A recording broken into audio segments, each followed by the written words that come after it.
नमस्कार दोस्तों, आज एक बार फिर से हाजिर हूं आपकी सेवा में एक नए दिन नए विषय के साथ। इससे पहले कि मैं नए विषय के बारे में चर्चा शुरू करूं, सबसे पहले मैं उन सभी व्यूअर्स के प्रति आभार व्यक्त करना चाहता हूं जिन्होंने मेरी पहली कहानी को न केवल सुना बल्कि सराहा और मेरे चैनल को सब्सक्राइब भी किया। आप सभी व्यूअर्स के प्रति बहुत बहुत कृतज्ञता ज्ञापित करता हूं।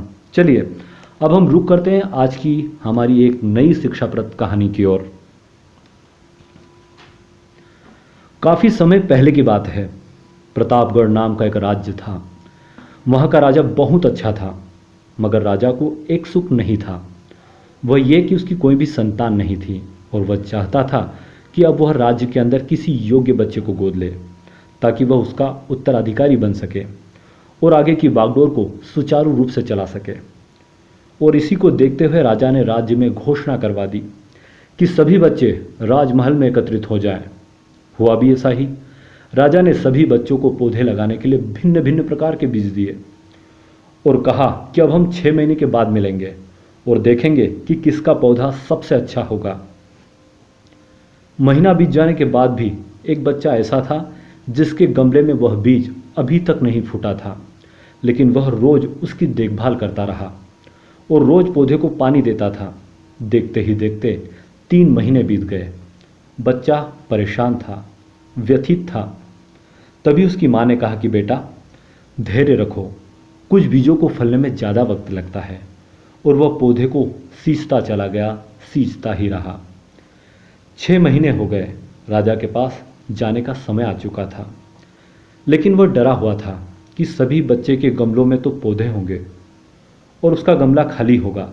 लेकिन वह बच्चा बहुत ईमानदार था और सारे बच्चे राजमहल में आ चुके थे। कुछ बच्चे जोश से भरे हुए थे। क्यों? क्योंकि उनके अंदर राज्य का उत्तराधिकारी बनने की प्रबल लालसा थी। अब राजा ने आदेश दिया।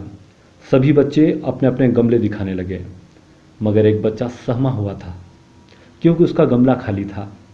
तभी राजा की नज़र उस गमले पर गई। उसने पूछा, तुम्हारा गमला तो खाली है? तो उसने कहा, लेकिन मैंने इस गमले की 6 महीने तक देखभाल की है।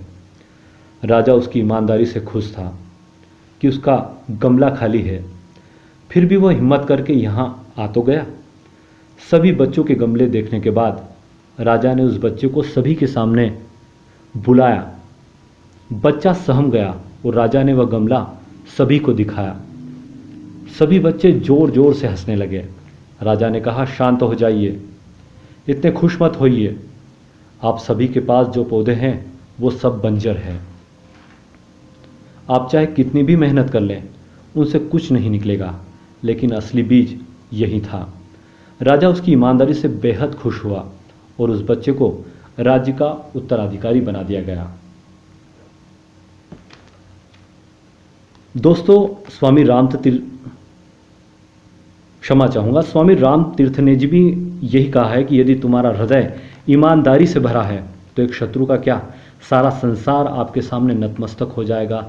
सारा विश्व, सारा ब्रह्मांड आपके सामने हथियार डाल देगा। दोस्तों, अगर आपको यह शिक्षाप्रद कहानी पसंद आई है तो कहानी को अधिक से अधिक शेयर करें एवं मेरे YouTube चैनल को सब्सक्राइब भी करें। आज के लिए बस इतना ही। मिलते हैं एक और कहानी के साथ। तब तक के लिए दीजिए इजाज़त। धन्यवाद, सादर आभार।